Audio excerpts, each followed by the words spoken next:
special guest, Kerith Burke. She covers the Golden State Warriors, all things NBA. She's such an inspiration in the sports industry, and she does big things. So I'm really looking forward to this interview, and we're excited for this. And first of all, Kerith, I just want to say, how are you and your family doing during the tough situation so far? Thank you for asking that, because as we get started with sports, like tonight as we record this podcast, the first NBA preseason games are happening. And it's happening at a time where the coronavirus deaths in our country are the highest they've ever been. So it's just strange. I think we need to check in with real life every now and then. So thank you for asking. I've been doing really well. And I think you said this is your 638th podcast episode. Is that correct? Yeah. Okay. Take time to celebrate those moments of like, wow, I've been on my grind. I was looking at all the people you've had on your podcast. So find those moments of like gratitude and like just sort of pumping yourself up a little bit. I hope you feel good about what you've been doing too. Yeah, I'm pumped up, and I'm really grateful for this opportunity. And for me, my goal for this podcast is to learn everyone's personality, not only sports. I want to know where they came from, how hard they worked to get to where they wanted to be, and especially for you and all these women I have interviewed, and for Arielle too. I'm just impressed what I'm seeing for you guys and the way the sports industry is going. But yeah, so thank you for watching myself too. That's really awesome. Yeah, you got it. So I'm going to let Arielle start it off here with her question. Okay, all right. First question, we're gonna knock this off. Like my amazing co-host said, like we're on this podcast to tell people stories, and as sports reporters, our job is to share those athletes' stories. And your story is unbelievable. You have a stacked resume. I mean, from when I was looking, you're at UConn. You covered the Olympics in Rio for the women's basketball team. You were in New York, now in Bay Area. Seriously, just tell us about your journey and what inspired you to go into this field. My journey, I guess, started in fourth grade, I think. That was my first time, experiencing like a camera crew came to the classroom. I remember the teacher, Mrs. Bryant. She was teaching us about elections and democracy. So we had, we wrote out our votes and we stuffed a ballot. And she had a camera come in there, and I was the teacher's pet. So Mrs. Bryant kind of nodded over to me when the reporter asked to speak to a student. And I was so excited to put a microphone on and so excited to answer questions. And then I went home and told my parents, I'm going to be on TV. We have to watch. I'm going to be on TV. So my fourth grade self was like, wow, how cool is it to be on TV? But then, we come from a news watching family. My family reads the paper every day. 60 Minutes is on. I was the editor of my school paper. I've just always been a news junkie, and I think that started young. At the time, I thought, cool, you get to be on TV. But then you realize the duties that you have as a reporter to tell these stories accurately, fairly, to be a steward for your industry too. I think it's a tough time for media. Not everybody likes us, whether that's in news or sports. So every time you interact with the public or every time you do an interview, you have to be on your best behavior. You have to make sure that what they're telling you, they feel represented, and that you present that to everybody else. So it's something I take very seriously. I know sports isn't always that serious, and I kind of like that. But I feel this duty to get it right, and to, there's an aspect of storytelling. There's an aspect of entertainment too. You're allowed to have fun in this job. I know this is kind of a long answer, Arielle, but one thing that also shaped me was my time in smaller markets. I was a one-woman band for 6 years at 3 places. What that means, I was working at like local news shops. So I was in Washington State, I was in Idaho, and I was in North Carolina. Wow. I had the big camera on my shoulder, and I was doing interviews like this, like holding things in my hands. Oh my God. And then I would go back and edit. So I would have to listen to the sound bites. I would have to pick the video, and it taught me how to tell a story well, I think, from start to finish. It sort of gives you the whole package of what you want to share with people. And that experience was invaluable. And the smaller market stops are what helped me reach New York City, and then what helped me reach the Olympics. And then now I love my job so much. I get to report on the Golden State Warriors. I'm happy every day. So before I get to my next question, I just want to get this out of the way. So since you have the same last name as Doris Burke, has anyone asked you that you're related to Doris Burke? Only every day, my guy. And I am not, but I admire her a lot. And actually, when I was covering UConn women's basketball, Bristol, Connecticut is so close and UConn is so good. She would be there all the time. So I got to know her a little bit, and she's a wonderful person. Oh wow. Yeah, she is amazing. So my question to you is, so obviously, when did you get interested in the sports industry, and who is your biggest influencer in that, and who did you look up to in the women's side as a reporter? Yeah, when I was coming up, the most visible sports reporter was Erin Andrews, I think. I saw her at all the football games. Excuse me. I saw her at the football games, and I just liked her presence, I guess. And sports were always on TV in my house. I remember watching the Olympics with my family. My mom really likes gymnastics and swimming and track and field. I remember watching the Bulls dynasty. That was cool. Football was on, and then I played sports. I did basketball, track, cross country. I was not good enough for a scholarship, but student of the game, let's say that. It's just always been a part of my life. And, I got my start in news, and I had a hard time with it. Covering stories about corruption or stories where children got hurt or just all the really bad stuff. I was bringing that home. It was inside of me, and I was sad. But fortunately, the station that I worked at was so small that we all learned how to do everything. Yeah. So when the sports director took vacations, they're like, hey, do you want to fill in? Yeah. On Friday Night Football, we need you to cover these 2 games. Are you cool? Yeah, absolutely. So that experience helped me make that transition to sports full time. And again, I am much happier than I was in news. Yeah, I mean, I'm a graduate student at University of Alabama right now, and I still work for a place called Crimson Tide Productions, which is like the ESPN affiliate for Alabama athletics. And I got to know the sports side and stuff, but then for graduate school, you got to go right into the news. And I've been at the news station there down in Tuscaloosa. And I will say it was hard for me at first because, you're trying to figure out, sports, you can talk about different things and your tone can be different, but when you're covering something such as crime or a death or a car accident, your voice can't be as excited as say Steph Curry making the game-winning shot, 3-point shot. But I kind of wanted to talk about your college years and stuff. So did you do any internships while you were at school? Talk about, because you were, alum of Washington State. Yes. Yeah. So, and I was waiting on it. I was like, Washington. No. Washington State. That's right. Washington State. And I know that's where you share the same alma mater as Klay Thompson too. So that's right. Pretty cool. Kind of talk about your college years, kind of go over internships and how important that could be. Internships are important, and with that in mind, I had a crummy one, actually. Now, I need to be careful about how I talk about this. There just wasn't a lot of work for me to do. It was in the summer, and it was a radio internship. Radio is totally cool. It's one of my favorite things that I did in college, but it was really just a way to pick up 3 credits in the summer, and I feel kind of embarrassed about saying that.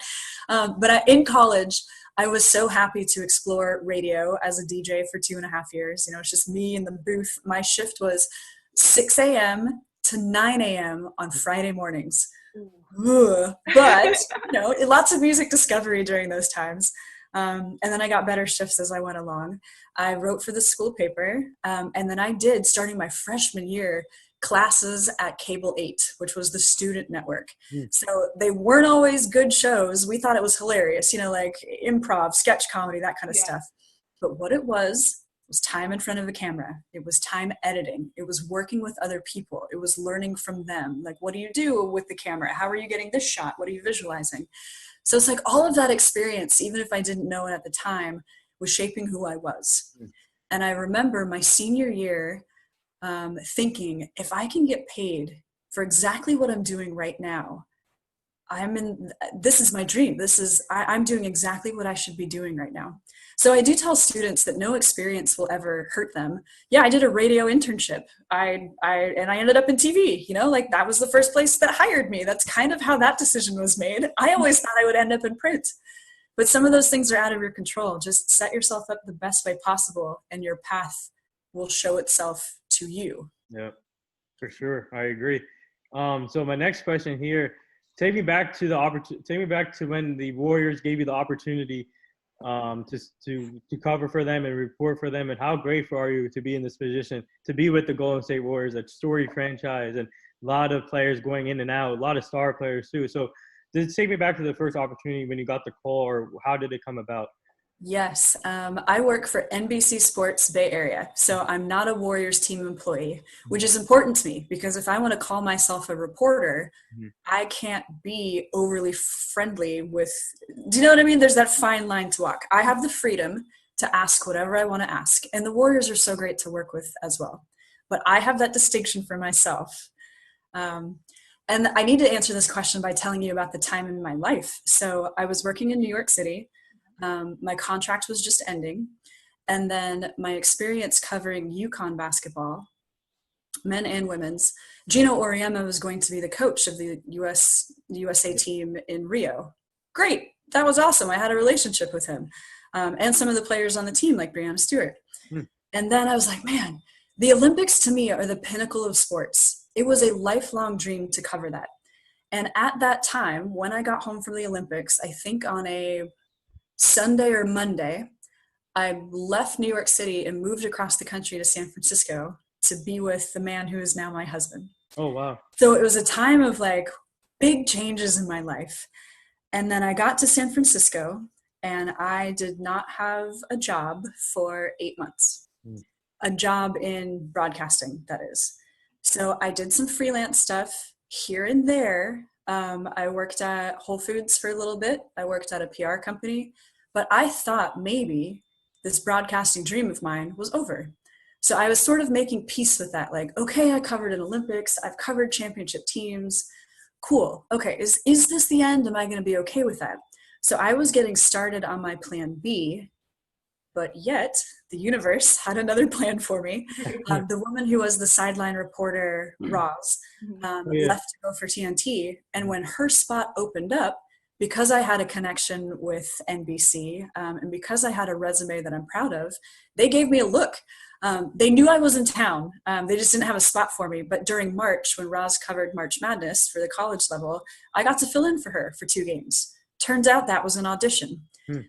That was March. And then I think they hired me in October, right before the preseason. So that was a long time to wait and wonder. But it just, it taught me, actually, maybe you can't make work your identity. And it's something that we devote a lot of our times to. I hope it's something that we love, that we're all in industries that really fuel us.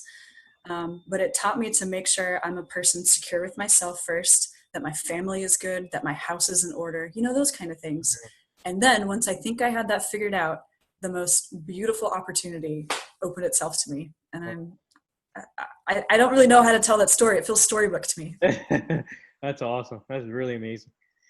Yeah, so amazing. And there's, at times of COVID, I feel like all of us who were coming out of school, we were like, oh no, what are we going to do? Are we going to go with our plan B? And then my one graduate professor was like, no, you got to stick to your plan A. It's going to happen somehow. Just everything works out for a reason sometimes, even though if we don't think of it at the time, but it does. But I want to go back a little bit and talk about your experience at Rio. Oh my gosh. Just kind of walk me through your typical day there and tell me your favorite memory from covering the 2016 Olympics. Ooh, Rio was cool. I had never been to South America before. And I do acknowledge that I saw a sanitized version of Brazil. We were in an NBC hotel, NBC hotel, NBC transportation. We really got shuttled from here to there. It's a place that I want to go back and see on a vacation, just to sort of see a little bit more realness.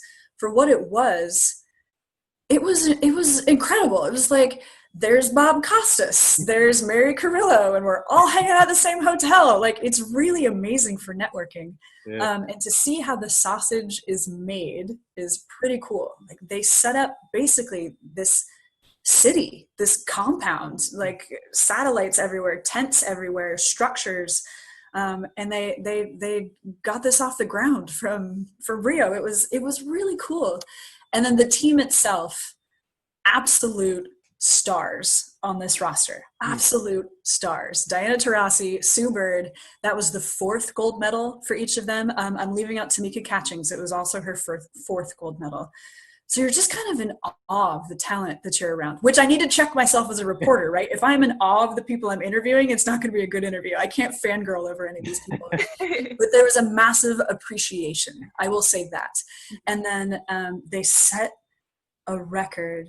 I think it was, oh gosh, this is 2016. It was like the 5th or 6th consecutive gold medal for USA basketball, which is just, unprecedented. So I wanted to make sure I was in tune with that moment in history and asking them the best questions I could.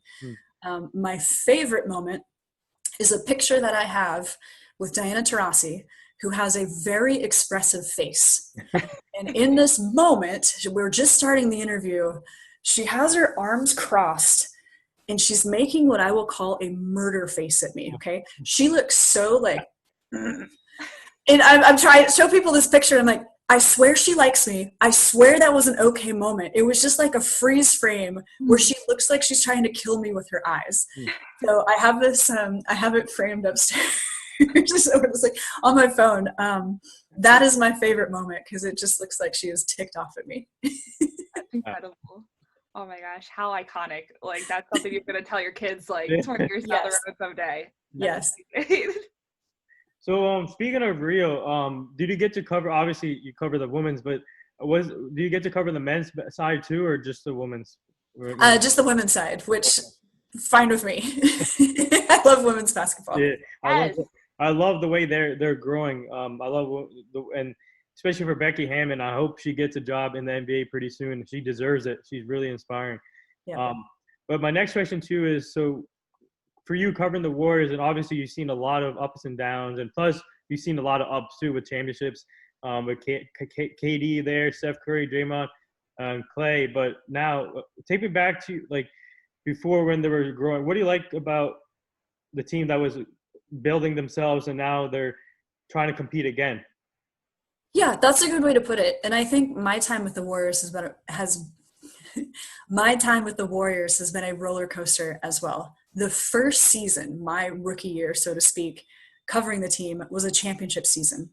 The next season after that, the whole talk was, can they three-peat? Mm-hmm. And they made it to the finals, game 6. They were so close, but just injury ravaged, right? That's when KD tore his Achilles. That's when Clay had the ACL.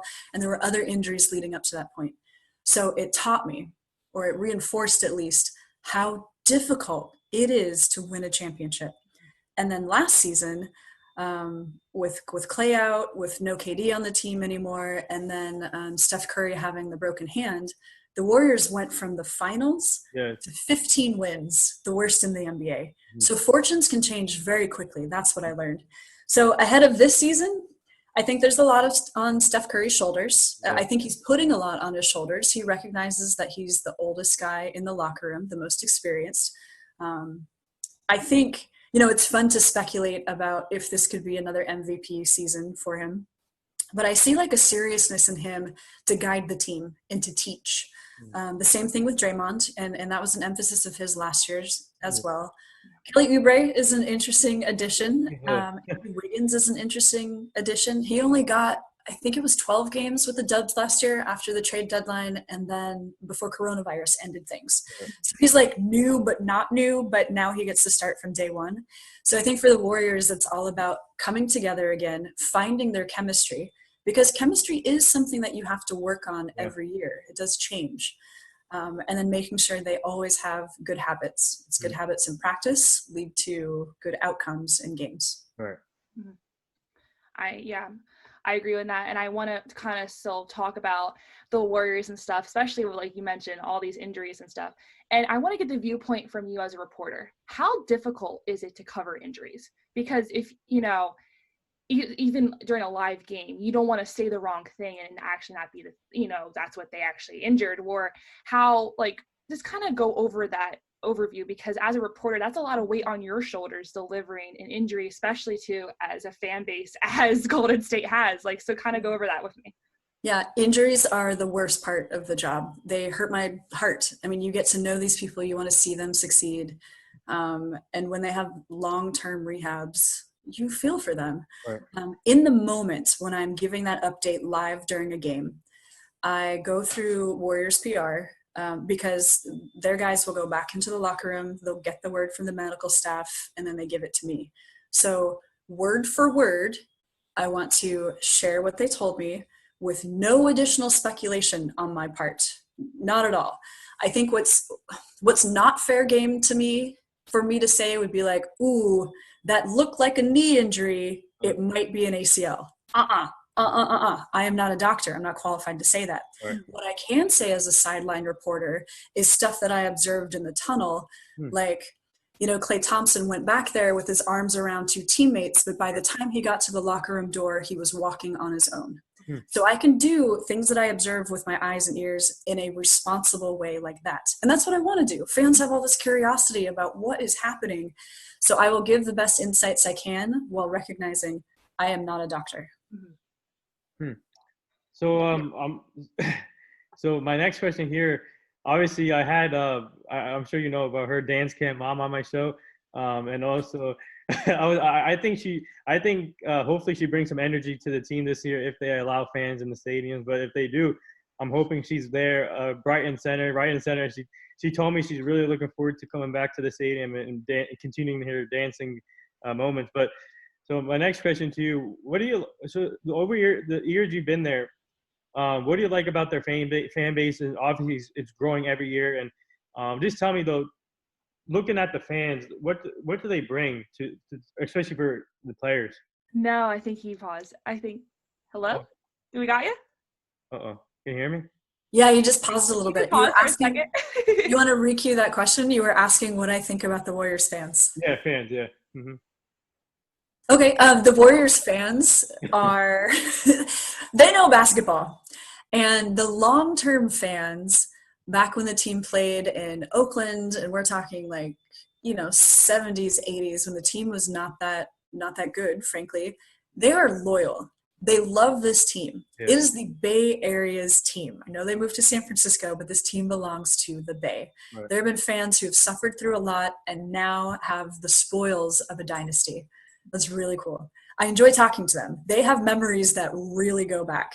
And they want to know about the players on a human level. They want to know about their hobbies and their families and their pets. My network had a pet show, like the Warriors Pets, Pro Pets. So they just want to know everything. I think they take like a whole human approach with the players instead of, stats or who's starting. Yeah. Oh, wow. The pets thing. That's cool. I know. Yeah, Pro Pets. A dog thing. And did you guys do that during quarantine? Because my next question is like, COVID has changed so much. And I mean, we're finally getting kind of back to normal, like the NBA, preseason starting today. So what is some things that you learned through COVID on how to adapt to the situation? I learned as a reporter that I hope I had done my legwork to connect to these guys in person so I could connect to them over Zooms. It's like, did I have enough phone numbers? Was I checking in enough? Just human to human, not like a reporter needing a story, but like, hey, how you doing? Or congratulations, you had a baby. Like those moments where you need to connect with people because it's the right thing to do and it feels good. You show that you care about them. We're not going to have the same access this year, but I think you'll discover which reporters have the best relationships with players. I did discover during COVID, not a lot of them return texts or phone calls. So there's just got a time away for everybody. And you got to respect that family space too. And recognize that we're all going through stressful, weird stuff. And COVID taught us, how do we want to tell stories? How do we want to help fans connect with the team when nobody can see each other? So I don't really necessarily have the answers for that. And it's something we'll face during the season too. Thankfully, the Warriors PR staff is consistently one of the best or the best in the NBA. They really hustle to get us the players that we need, to help us with stories. They really facilitate that stuff. And I'm lucky. There's more resistance from other teams when I talk to other sideline reporters. They see us as a member of the team. We're the broadcasters that connect them to fans. So it's a positive relationship. This is a two-part question here. The first Ooh. one, yeah. The first one here, what was your reaction when Clay Thompson went down again? And obviously this guy, man, he overcame a lot and from his original injury, and now to have another setback like this, it's just devastating. He's one of the best shooting guards, in my opinion, in the NBA to play. And when healthy, obviously he lights out, and you can have the Splash Brothers. But what was your reaction when that happened? And the next one here is, what do you think of James Wiseman, and what do you think he'll bring? All right, first with Clay, I felt like crying, actually, which was a stronger reaction than I thought I would have as a reporter. I cover injuries all the time. Right. But what really made me sad for Clay is that an ACL injury is a long-term rehab, which means a lot of times alone in a gym, out of sight. And to know that he had a date on the calendar that he was working for, I get to come back on this day, because he's like a really simple and chill dude. He loves basketball. He loves his dog. He loves his family. So he had been without basketball for so long that there was so much of a buildup of like, Clay is coming back. Steve Kerr explained that he is one of the most popular guys in the NBA at large. Like he's not just a favorite teammate among Warriors. Like everybody loves Clay. Everybody's rooting for Clay. And then in one of those workouts, when he's trying to get back into peak form to return this season, Achilles. Another long-term devastating injury in the prime years of his career. So that made me sad. And it made me think, one thing I want to keep an eye on with Clay is it's not in the days after you're injured, where, because everybody loves you and people are thinking about you. It's 2 weeks from now. It's 2 months from now, when maybe you're not in their thoughts as much. So I really hope the Warriors can keep in touch with him and remind him, you are a part of this team and this family. As far as James Wiseman, you may have read that he's starting this season in the COVID protocol, unfortunately. So he tested positive. He is around the team. So at the practice facility, there's a balcony where people can watch. So he's not on the floor with teammates, but he's there from above. So he's with them without being with them. Okay. So at least he's learning that way. He can put together the X's and O's. Okay. He's not going to play in the first preseason game, at least. So I feel for him that he's kind of, in your rookie season, when you want to jump right in, he's already starting a little bit behind. I think his maturity will carry him through. I think the way that he prepared to be a pro is good. Penny Hardaway was one of his coaches. I think he's heard about what it's like to be an NBA player on and off the court. So at least he's prepared for that side. And then physically, all the stuff we're hearing from Steve Kerr is good. He's a 7-footer. He's raw athletically. All rookies need help defensively. All rookies are going to need help with their 3-point shot. But they like the way that he's coming in prepared. I was struck by his poise, actually, when he did the introductory press conference. He seems like he has a really good head on his shoulders, and I hope he does well this season. Oh, that's so exciting to hear, the fact that basketball, it's like such a quick turnaround, and that's like kind of leading into my next question. What do you think the expectations are for this season, considering they didn't have much off time? Like, I did read something about LeBron spends X amount of dollars on recovery during his off season. So like, what do you think how the expectations are going to be for this season with the quick turnaround? You're talking about, the Warriors have had, I think the game notes for the first preseason said the Warriors will have 277 days between games. So for them, because they didn't go to the bubble, it's completely different. They last played in March, right? So their storylines leading into the season are much different. It's like, how do you guys shake off the rust? How do you have that chemistry again? For LeBron, I think it was 71 days since the championship game to now the start of the season. Whoa! But that's the way you need to get the season started for these guys. If they want to have the same things in the CBA, if they want to get paid, if they want to have as normal a season as possible, this was the way that they had to do it. I wonder if later in the season it'll become more apparent about the toll on the bodies, which teams were more rested, which teams might be feeling it more in the legs. For LeBron and that competitive spirit, he has done so well over the course of his career maintaining his body. Do you follow his Instagram by chance? Yeah. Okay. You know, all of the videos he posts from his home gym, all of that stuff. And then he's got his, you know, afterward it's his nice dinner and wine, or after it's singing along the songs. But he will really take you inside his life via the gram, and his gym is just kitted out. So whatever he needs to do, he's devoting himself to making sure his body is in top form. So not everybody is LeBron, though. Not everybody has those resources. So I feel like mid-season, I bet that will become a bigger storyline. Yeah. How are teams in the bubble performing versus how are the teams that weren't in the bubble performing? Interesting. So I know I already know in your head that you have one game circled in your mind.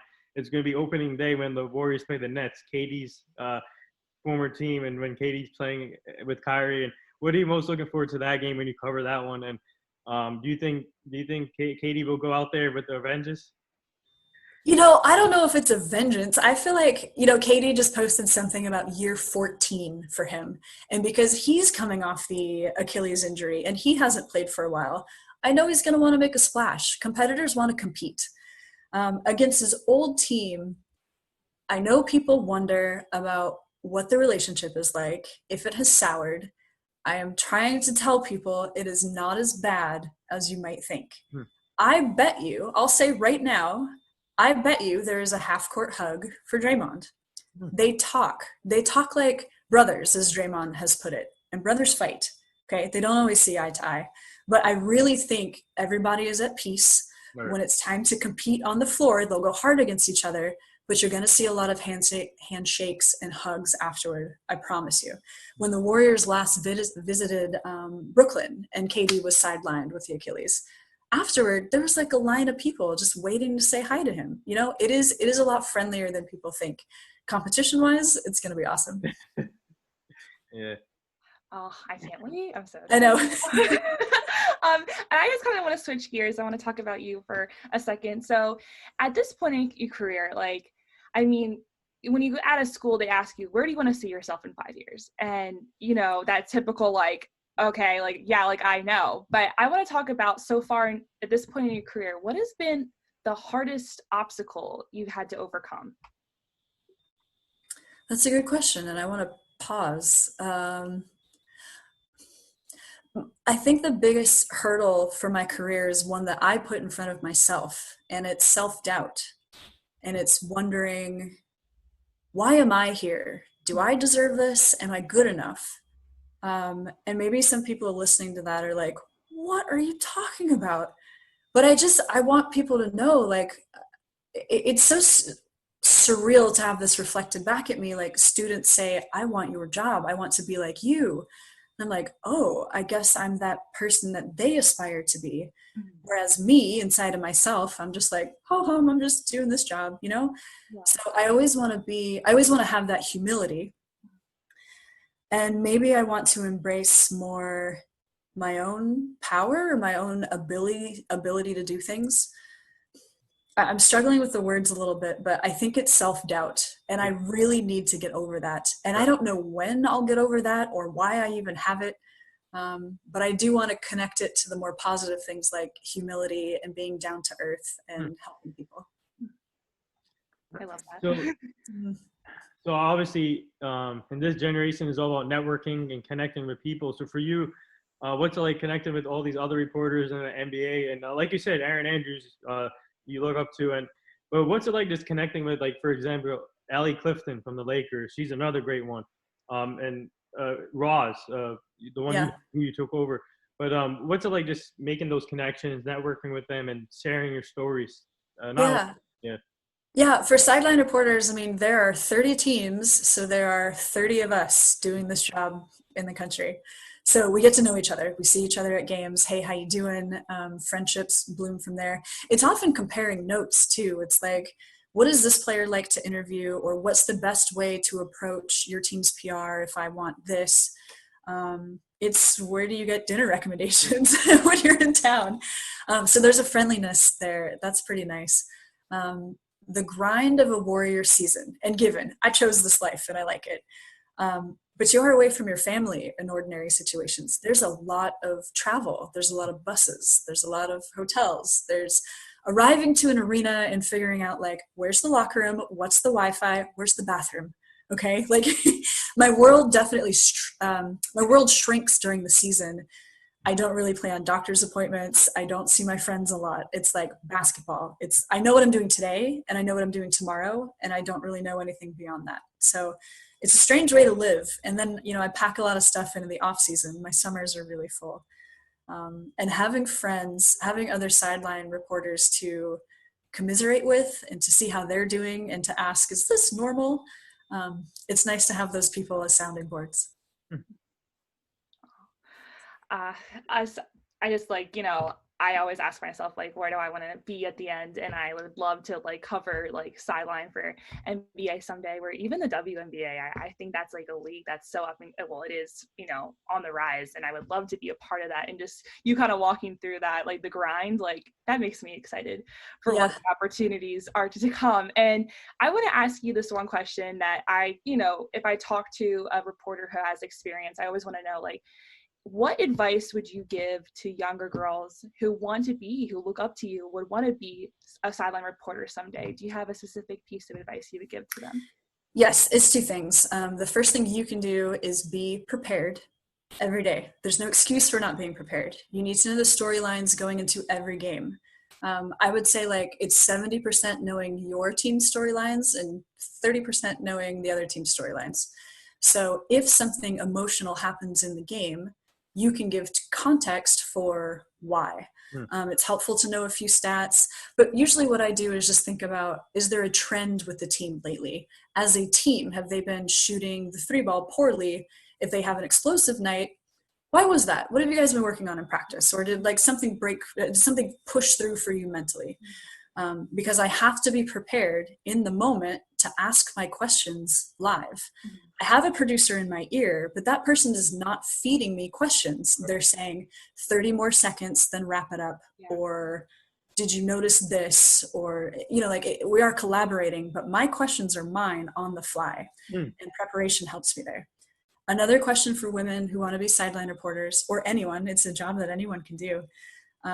Get to know the people around you and don't see them as competition, but rather comrades. Okay. And I know there's a lot of competition for not a lot of jobs, but there is room for all of us. And walking along this path in sports is a lot easier when you consider people comrades instead of things to be jealous of. It's not a good way to do it. You'll find a lot more support and happiness that way. Can I tell you something too? I don't think I answered your question about where do I want to be. I was just saying, they ask us, because I feel obviously you want to keep growing in this industry, but where do you want to be in 5 years? Where do I want to be? Yeah. NBC let me know that I will get to cover the 2020 Olympics. Oh, wow. That was this year, so I guess it's 2021 for Tokyo. I'll be covering men and women's basketball in Tokyo. And after that, I don't know what kind of doors that will open. I really like NBC. I really like what I do now. If I were to stay covering the Warriors for the rest of my career, what a cool job. So I just don't know. I don't know where I'll be in my life or what will be happening. I think this summer with COVID and with the protests, I feel myself called in a direction where I want to contribute more on a social level. Thankfully with sports, that's possible. Those things often go hand in hand. So I'm just trying to search for a little bit more meaning and ways to apply myself when I have this big platform and such a great position. So sorry. Oh, sorry. I have one quick thing to ask. Did you ever have an IFB mishap one time? Because for me, one time it was my first sideline show ever down in school.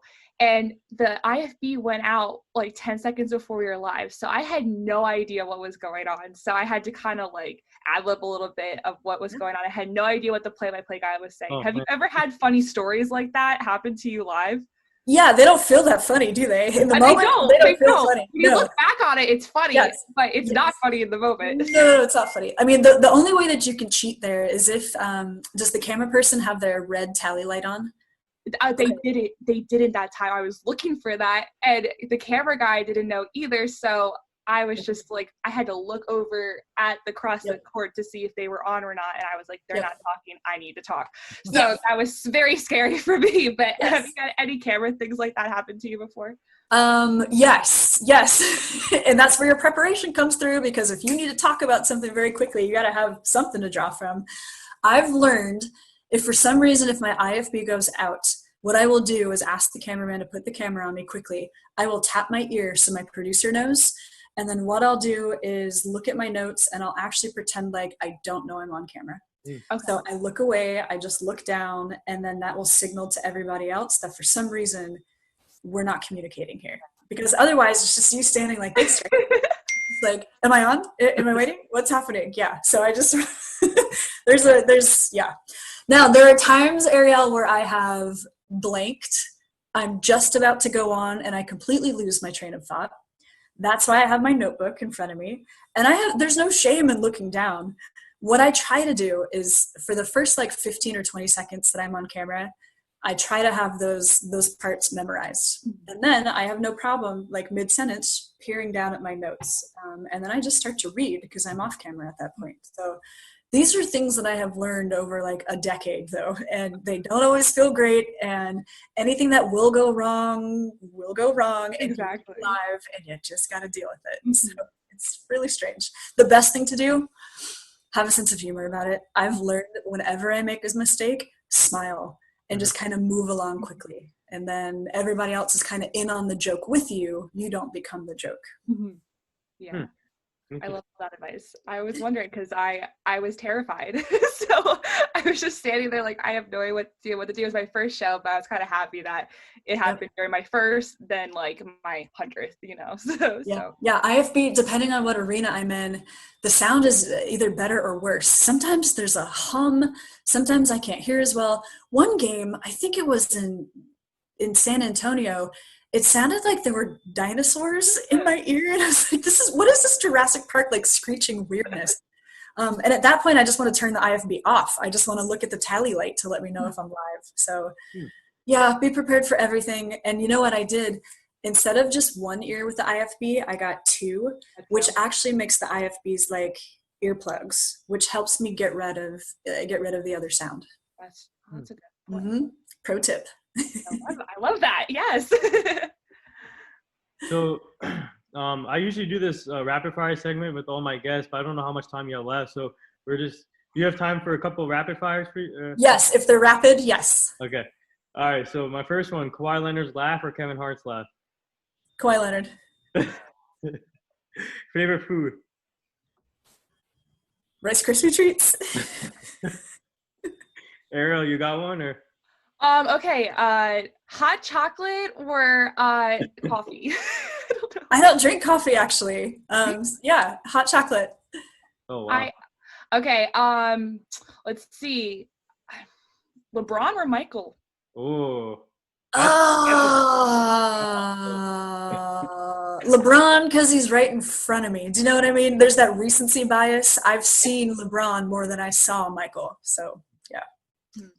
So outside of all the teams that made moves this all season, I don't be biased, but outside of all the teams that improved this all season, which team improved outside of the Warriors?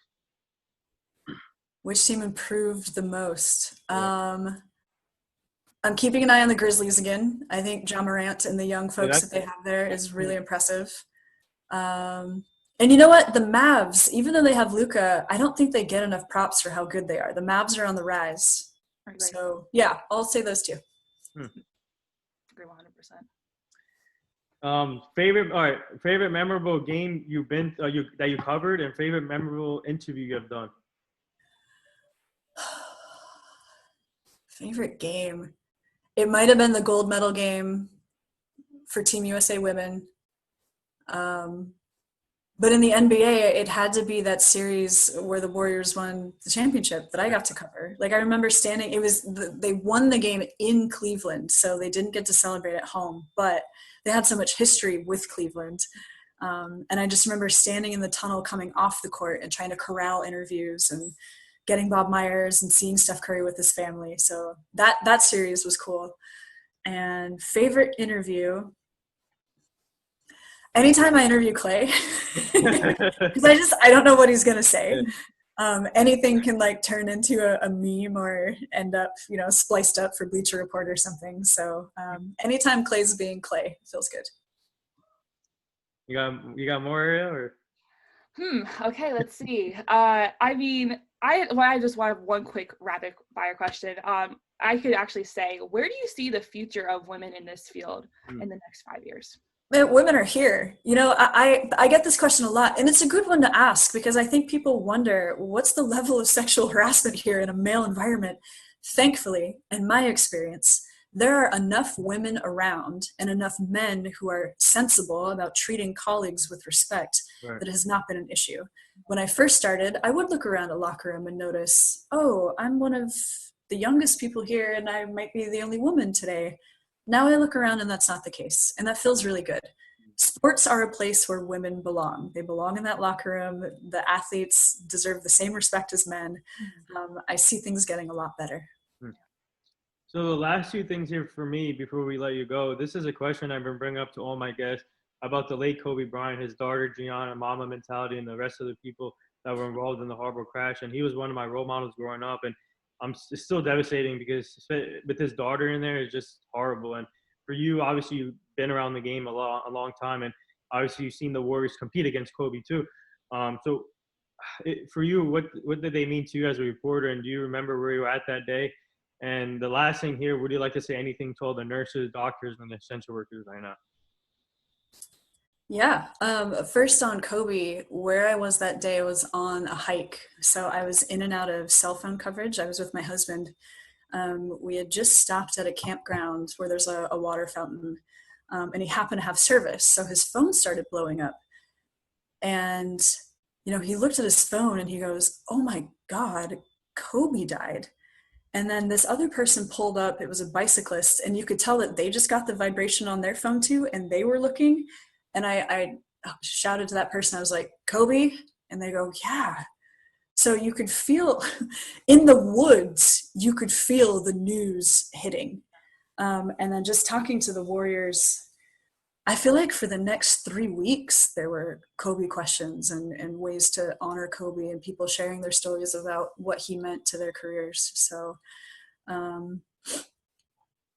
yeah, that was, and then like just blow by blow that day, it was like there was a helicopter crash with Kobe.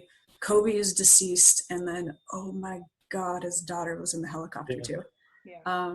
And we can't forget he was one of, I think there was 9 people in the helicopter. Yeah. There are more people who lost their lives that day.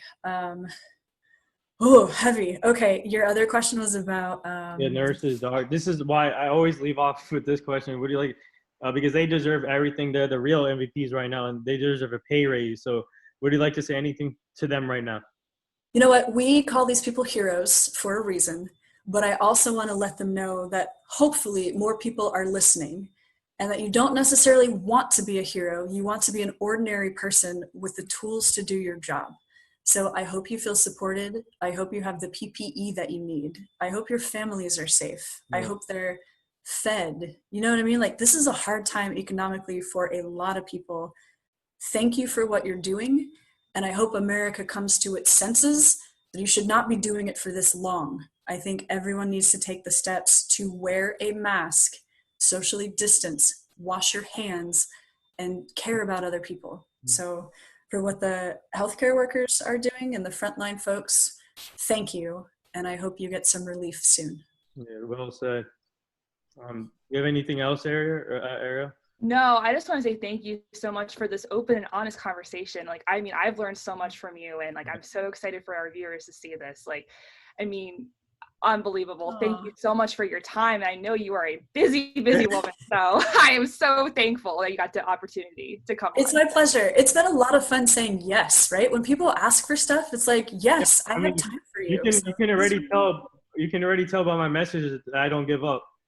No, I like that. Persistence is good. And that's why I think you've done more than 600 interviews. So good for you. Keep going. Yeah, and I'm just grateful to be in this opportunity. And I just want to say thank you, Kerith Burke, for joining us today. and this is really inspiring conversation. I learned a lot too from you, and you're legit, and everybody should be looking at you more and sharing your story. So I'm definitely going to post this on all social media formats, and keep up the great work. Keep inspiring these kids. Keep inspiring these people, and you and your family stay safe. I'm sure all of us are going to connect again, but you and your family stay safe, and let's go. We're looking forward to the season. So all right, Nathan, Arielle, thank you. Yeah. And this wraps up 638th episode. So there you go.